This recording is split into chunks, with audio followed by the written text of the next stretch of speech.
You are listening to the best of Talk to Me on uncontrollednoise.com. Make sure to tune in each Thursday night, 8 p.m. Eastern, 5 p.m. Pacific, to uncontrollednoise.com for 2 hours of the best conversation and metal on the internet.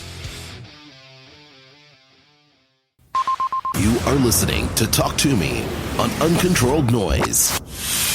All right, guys, that was some Skid Row for you. So let me, speaking of Skid Row, speaking of some big guns, let's see if we can get Chris Akin on the line here. Little Skype action, what we got here. Always fun to try to get the Skype to work and see what happens. Dun, dun, dun, dun, dun. We are not working. Oh, you got to double click it. That's the problem. Double click to me. That's what we got to do. See if we can get Chris Akin here on the line. Chris, you with us? I am, sir. How we doing? Doing well, man. How are you doing? I couldn't be better. I'm on the biggest rock show on the internet. How could I be better than that? The biggest rock show on uncontrollednoise.com at the moment, Thursday nights. The biggest Thursday night live show ever on Uncontrolled Noise. I do believe that. I might be up for that. You never know. Yes. What's going on, man? Not much, man. Not much. Just getting into a little Skid Row, and of all of the 80s hair metal bands that you guys cover, Skid Row is my all-time favorite band when it comes to that stuff. Love them. I love them. I'm embarrassed for the act that calls themselves Skid Row these days, but loved them in the day. Saw them at least a dozen times. Have seen Sebastian solo quite a few times. I've seen the other guys a few times. So, yeah, big fan, man. See, I've seen Sebastian, I think, twice solo, but I've never seen Skid Row without Sebastian. I guess I never saw Skid Row with Sebastian, but I've seen Sebastian twice, and, he plays a majority of Skid Row songs, and the entire time, I'm singing like a little girl at a Beatles concert, so I'm having the time of my life, singing along, and, I think I saw him late last year, and he still comes out firing, swinging the mic stand, and headbanging and all that good stuff. Yeah, no, he's a good performer. He's gained some weight, which looks a little odd when he tries to wear the tight leather vest with a beer belly, but he still brings it. And but in the end, it doesn't matter what he looks like. What matters is, does he sound okay? And he still sounds pretty close to excellent on most occasions. So, I have nothing bad to say about Sebastian. I mean, he's kind of a kook. I will say that when you talk to him in real life, he's a little kooky, but on the stage, he's definitely still the same Sebastian that, wowed people back in the mid 80s. Oh yeah. And I can't wait. And like I was going to bring you on because he just announced that he will go out and celebrate the 30th anniversary of Skid Row's first album, doing a full on tour where they're playing the full on album. And, will this be something you're going to check out? I probably am. They're playing the Fantasy Theater here in Cleveland, and that place, anybody that's ever been there, it's it's a dump.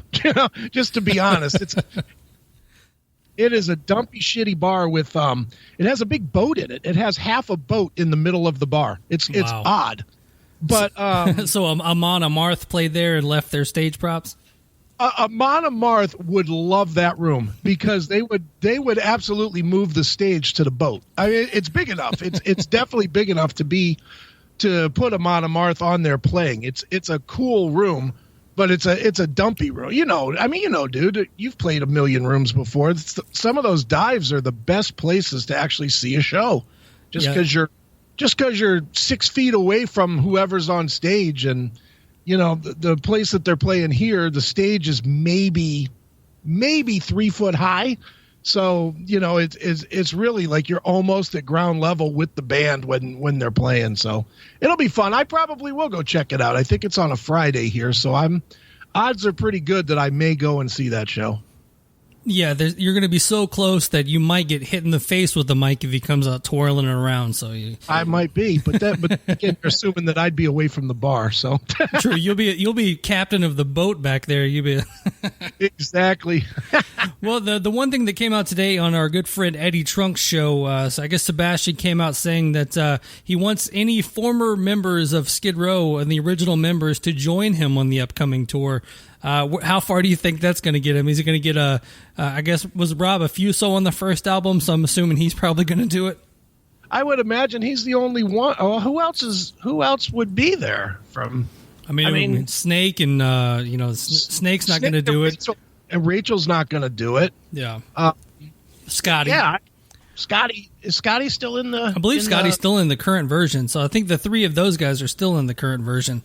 Yeah, and those guys wouldn't piss on Sebastian if he was on fire. So, I doubt those guys are going to do it. It would shock me none if a Fuso shows up for a show or two, but he doesn't need that. Sebastian, for everything that's ever been said about that guy, that he can't write, that he can't perform without the band, whatever, all that stuff is nonsense at this point. The guy has proven that he's been able to maintain a steady career since he left Skid Row. He's put out 3 really good records. I don't know if you're a fan of his solo stuff or not, but all 3 of those records are really, really strong. He's done TV, he's done MTV, he's done the Gilmore Girls, he's done the Trailer Park Boys. The guy has proven that those guys were wrong thinking that he was just going to fail. If anything, his career kept on going and their career went right down the shitter.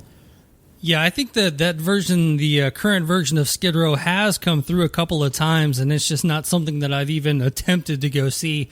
But do you think it's funny that he still puts Gilmore Girls and Trailer Park Boys on his flyers, like as seen on TV? Well, you know what, man? I think it's funny. Yeah, a little bit, but that's because I grew up in the era, and I think you grew up in the tail end of the era. But Skid Row was obviously a big band when you were a teenager.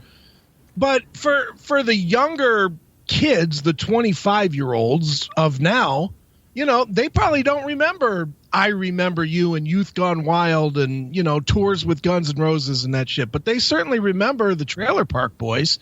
And I don't know if you're a Trailer Park Boys fan or not, but Sebastian is awesome on that show. I mean, he's really quite funny and quite good at it. No, I'm more of a Gilmore Girls kind of guy, so. Hey, there's nothing wrong with a little Alexis Bledel to make your day a little bit better now, is there? No, not at all. So what do you feel about these 30th anniversary tours where they play the album in its entirety? Do you like those, or are you for them or against them? You know what? It depends on the band, I think. The band and the record, I think, because some bands have done well with it, but the real problem that comes out of it is what do they play beside it? Because that album is what, 10, 11 songs and 35 minutes. So he's going to have to flesh it out with what? Is he going he's going to have to cut some songs that people want to hear in order to do that. And I guess since the other band won't come together, I understand his reasoning for doing it, but I don't know. I mean, I would go see it. To me, of the albums that I consider to be Skid Row, which are the Sebastian records, it's the worst record. So for me personally, it's not the most appealing. I'd much rather see Slave to the Grind. Yeah. I would much rather see that 30th anniversary in a year or so than this one. But, again, it depends on the band. When Megadeth is doing Countdown or something. No, they're doing Euthanasia on Halloween.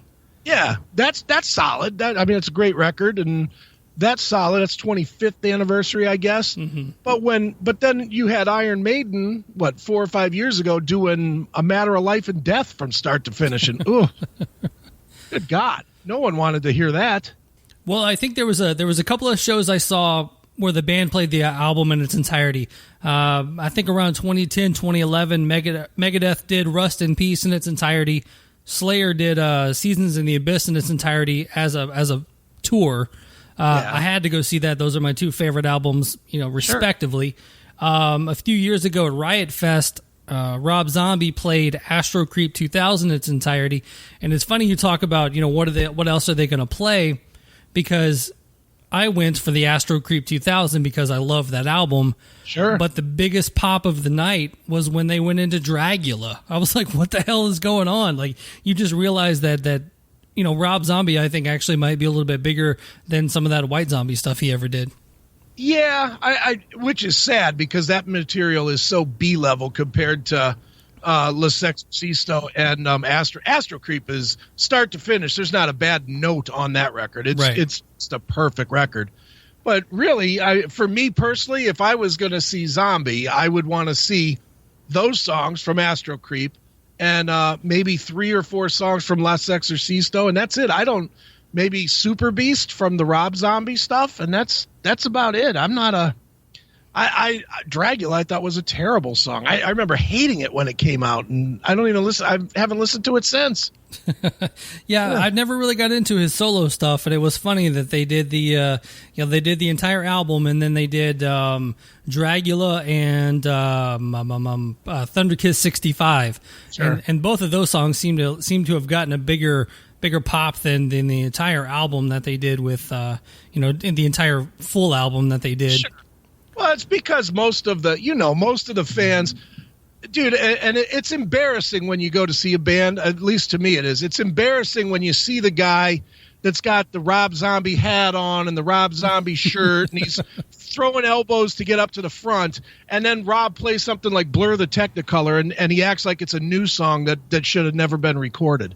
And it's like, it's people pretend to be fans, but they're really not. They're, half of that crowd that was there was probably there to hear Dragula and no More Human Than Human, and that's it. Absolutely. You were talking about it a minute ago, but yeah, on this tour that Sebastian's doing, when they get to Hollywood, day 1 is Skid Row, the album. Day 2, they're going to do Slave to the Grind in its entirety, and then a Sunday matinee of Subhuman Race. So, all right, wow. That sounds good. They're not really doing Subhuman Race on a matinee. Come on now. Come on, I would see that before I'd see the first album any day. That album rules, man. Yeah, I really never gave it a chance. I probably should. It was just that was that time. It was we were all moving on to the heavier stuff, and Skid Row puts out a new album. I really should go back and give it a fair shake. Dude, you would probably like it because it came off of 2 years of touring with Pantera, and it's a big, meaty, heavy album, man. Certainly songs like Beat Yourself Blind or, were solid, and there's a lot of just metal on that record. It's definitely the heaviest record that they did of the 3.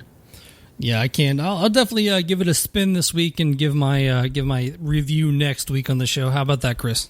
All right, go for it. Don't take my word, take your word. So I had a sit-down interview with Michael Gilbert of Flotsam and Jetsam. I talked about a few minutes ago, and it was funny. A lot of times when I'm going to interview someone, I'll go back and check out previous interviews that other people have done to kind of get a cadence of how the person talks, or if they're very talkative, or, do you need 1,000 questions, or do you only need 3? That kind of thing. So I went back and listened to your interview with Michael Gilbert, and right out the gate, man, you were basically just sucking his dick like right out the gate. It is so funny because I brought it up to him, and he didn't remember right away. And I actually played it on my phone, and he just started laughing. He was like, "Wow, you really did go in on me right there." Oh yeah, I licked his balls well on that. I am such a fucking huge fan of Flotsam and Jetsam, man. They're one of those bands that I used to try to get all my friends to listen to. Like I kind of branched into the heavier stuff before most of my friends did. Right. Most of my friends stayed Motley Crue, AC/DC, Poison, Warrant, Jackal, blah, blah, blah, in that era, where I quickly emerged past that to Slayer and Metallica and Testament and Exodus and whatever. But I was always trying to get my buddies to listen to different music. And Flotsam and Jetsam was one of those bands. People would hear the name, and for some reason they'd be like, I'm not listening to that. and or if they heard it, they'd be like, sounds like shitty Metallica. And it's like, no, it sounds as good as Metallica. Listen to it. And I argue that to this day with people. The first two records, especially Doomsday and No Place for Disgrace, those albums are as good as anything that was ever released in heavy metal or thrash or whatever you want to call it. So good, man. So we went to the show, and like I've said previously that I'm not the biggest Flotsam and Jetsam fan. It was one of those things where it was offered, any show on the tour you want, just let us know kind of thing. And I was like, you know what? It's a Friday night. I'll take a Flotsam and Jetsam interview. And then I realized I really don't have a lot to talk about with Flotsam and Jetsam. So I kind of did my homework and stuff. But the one thing that, you always associate them is Metallica. Oh, and the question don't get me wrong, I baited him because if he said that it was a blessing that they were, associated with Metallica this whole time, that's a blabbermouth headline. And also, if you ask him if it's a curse, it's a blabbermouth headline. So either way, it's kind of a win-win for me. But the thing is you go into it and you think like Flotsam and Jetsam, the band that Jason left to go to Metallica. So it's kind of like maybe they weren't good enough for Jason and all that stuff. So you kind of go back and you find out about Flotsam and Jetsam that way. So it's almost like finding out about someone's ex-wife, and you're like, well, why is it their ex-wife? Is there something wrong with them? Yeah, no, dude, you're right, and I think a lot of people discovered, probably half of their fan base discovered them out of the Metallica Jason Newsted information. It's not really a secret. That the thing is if you listen to the music once you found it out, because they had some albums there, they had some albums in the middle that were long after Jason that were just ass kickers. Like, I mean, you said yourself, you like The End of Chaos, which I do too. I think it's great. And the one right before it, the self-titled right before it from 2017, 16, whenever it was really, really strong. But even back in the 90s, Quattro and Drift, those are awesome records, man. I mean, I think they have, 12 records or something like that. And there's only really two that I would say, yeah, don't bother. That's The Cold and Ugly Noise. And those are like late 2000s or, 2010 or something like that. And it's that time period where they were just sort of floating loose. I almost wonder if they were trying to figure out if they were going to stay a band or not, because they're slow and plotting and blah, but for the most part, they have been one of the more consistent bands out there. In the same realm, I would put them in the same consistency level as a band like Exodus, that just, you kind of get a Flotsam record and you sort of know what you're going to hear from before you even open it and listen to it. Yeah, and that's the one thing too. And Exodus is another one. They're kind of an offshoot of Metallica. There was like a Metallica tree at some point. Exodus, Megadeth, Flotsam and Jetsam. There were so many bands out there that kind of branched off of the Metallica tree. Well, yeah, it was because Metallica they weren't the first to do the heaviness like that, but they were the first to get attention doing the heaviness like that. And they were so far ahead of the curve, and that's why band guys were willing to jump from their bands to it. For Jason Newsted, that seems like a no-brainer to me to go from what were they? Flotsam was on Doomsday, and that's a great record. That is the great record from Flotsam. But he has the chance to join the band that just did Master of Puppets and right. be a fourth of the band instead of a fifth. He's got a chance. The band was more successful and was making more money and was, doing better. Of course he's going to leave. And as far as Kirk Hammett goes, Hammett wasn't. Exodus was Gary Holt's band from the minute Exodus was formed. Mm-hmm. Anybody that's played guitar on the other side of Gary Holt has always been the other guy. And Kurt Hammett was never going to be the focal guy in Exodus. I mean, even if you listen to anything that he's played in Metallica, can you see that style working with Exodus? No, not at all. I think his style is 100% Metallica. Yeah, he would have ended up being the rhythm player in Exodus if he would have stayed. So, So for him, it was a no-brainer to jump ship to go to Metallica. I mean, Metallica, dude, back in those days, I mean, Metallica was like, even more than Slayer, who was probably out the same time, I think, Metallica was the name. People had heard of Slayer. I had heard of Slayer, but I knew Metallica. Right. You know, and there was a big difference, and it's not surprising to me at all that anybody would have jumped to Metallica. And it's the same reason I think that Dave Mustaine didn't wait 6 hours before forming Megadeth while he was still hot from Metallica. You know, he was still a name coming out of Metallica, so he was A, pissed off, and B, was, understood that he had an audience and quickly threw together that first record and put it out there.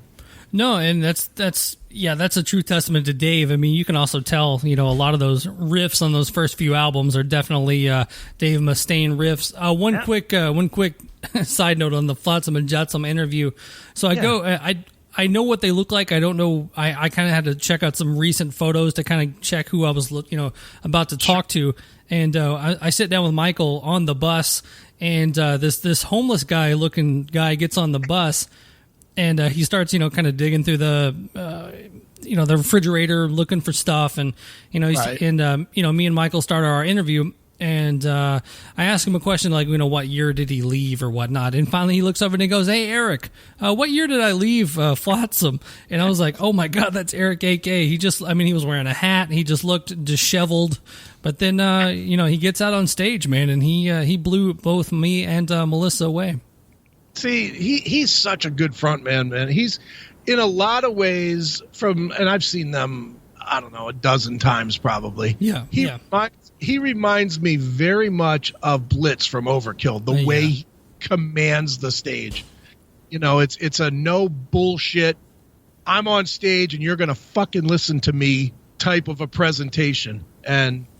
And it's always great. He's always been a great frontman. Yeah, there's so many bands out there right now traveling with subpar singers that can't do it anymore, and he was just nailing it, and almost to a point where Melissa looked at me and she was like, "I think is he singing that? Is that for real?" And I'm like, "I'm pretty sure Flotsam is not flying in tracks under them." So yeah.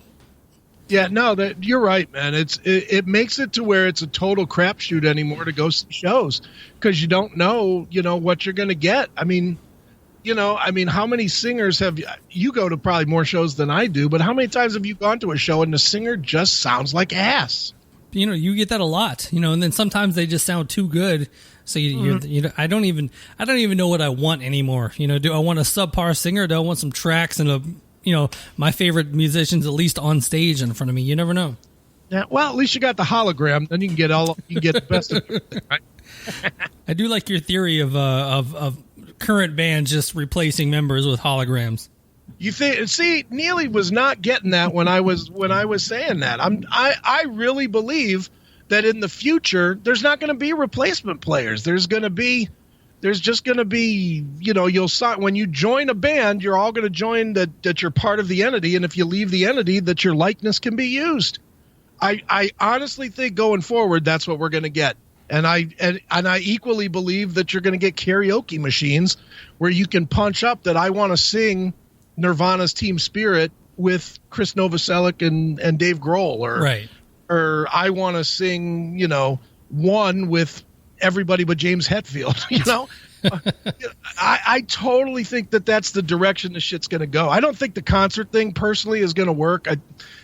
People are rebelling like crazy from the Dio thing, and it sucks. Yeah, I hate it that people hate it so much, and I don't like it either. But only because I'm friends with like everybody that's in that band. I'm friendly with, so I really feel bad for Ripper, Oni, or Simon Wright, or Craig, all who I know, and I know that they're out there, busting their ass to do a good show, but they just have no chance. It's just people are gonna hate that thing. Did you see what Rob Halford said about no heterosexual man confront Judas Priest? I was like, is that a dig at Ripper? I don't know what that's about. Ripper's been getting some left-handed shots from those guys lately. I don't know why. I don't know. I don't know if it's because he said that he could re-record those albums and put them out. Yeah. That's the only thing I could think of, is that he's not respecting their decision to bury those 2 records. But I don't know. I did see that Halford said that. I'm like, well, who's going to replace you then, Rob? Adam Lambert? I mean, I could see it. Yeah, I could. Well, you know what? By the standard he's putting out there, that's the replacement, isn't it? I believe that's who he's looking for on that one. And, it's funny how much Tim Ripper Owens says for not, I mean, obviously he puts out a ton of music, but there's not a ton of just like popular music he's put out. But sure. he gets so many blabbermouth headlines. The one about Stephen King blew me away. So I'm just like, come on, Ripper, what are you talking about here? You know what, though? Tim loves that. I know Tim very well personally. He's from here, and I've known him since before he was in Judas Priest even. And I can tell you for a fact, Tim loves to poke the bear. And Tim's not just doing it and going, oh, my God, people are reacting wrong to what I'm saying. He knows what he's doing. He's keeping his name relevant out there, and he's keeping, he's a big believer of the good press, bad press, it's press. And, when you've been in 15 bands, to have your name out there is always good. Tim is one of the first people when I was in college that and college was recent. It wasn't like right after high school. It's just Twitter was around.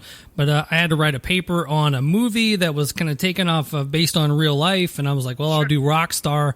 And there were a couple of questions I had that I couldn't find online, so I tweeted him, and he actually responded, and I had to like reference a tweet in my thing. So I was like, "That's cool, man." And he just, as for people that probably bother him about that movie so often, that he actually responded to me on Twitter.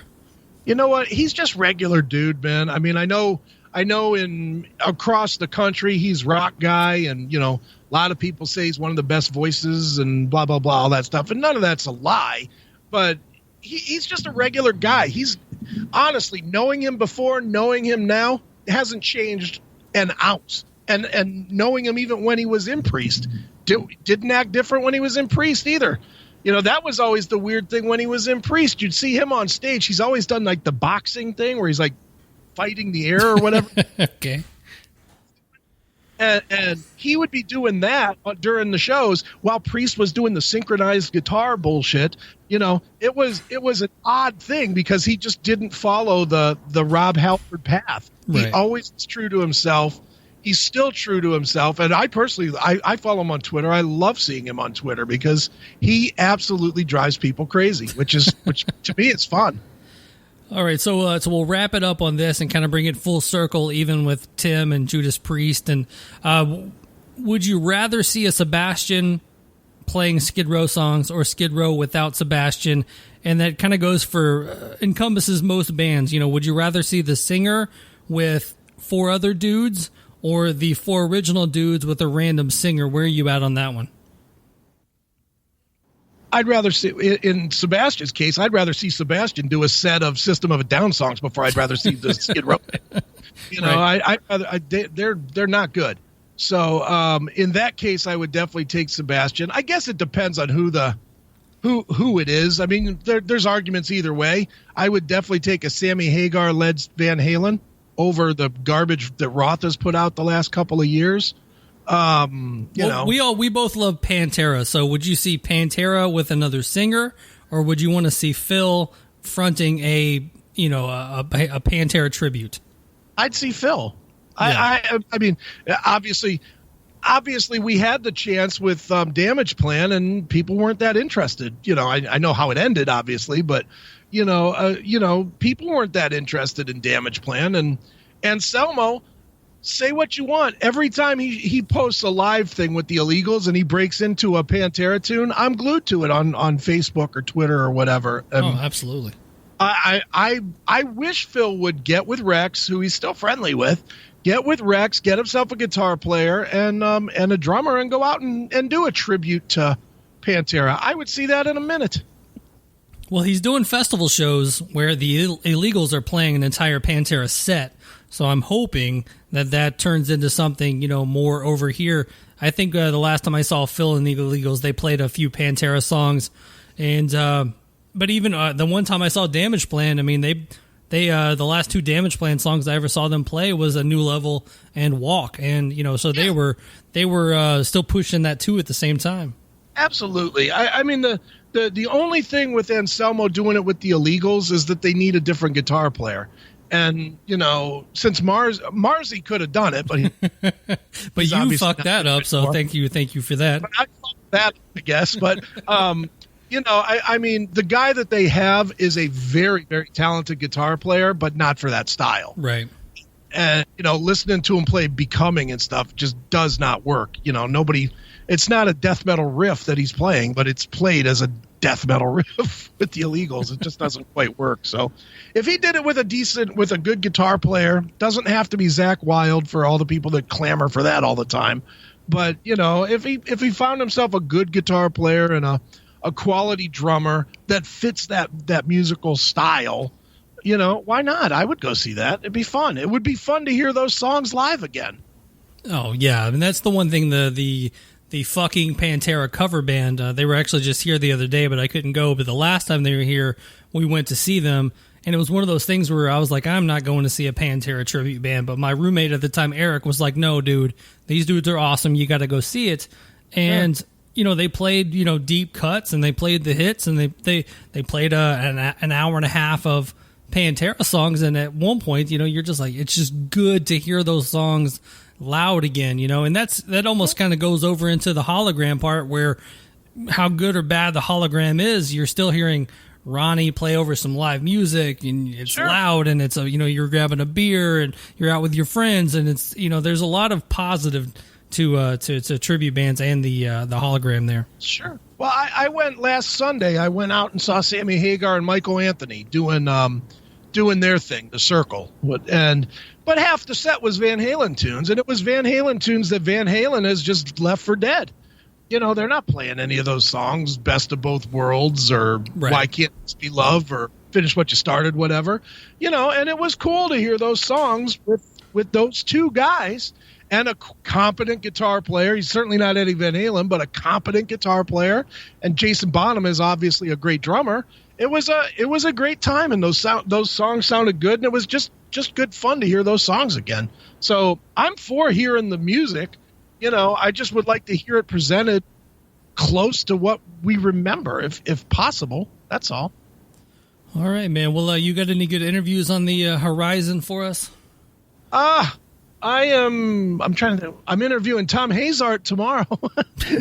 Well, yeah, that's a biggie. I'm interviewing Hazard. I'm interviewing Ellefson next week.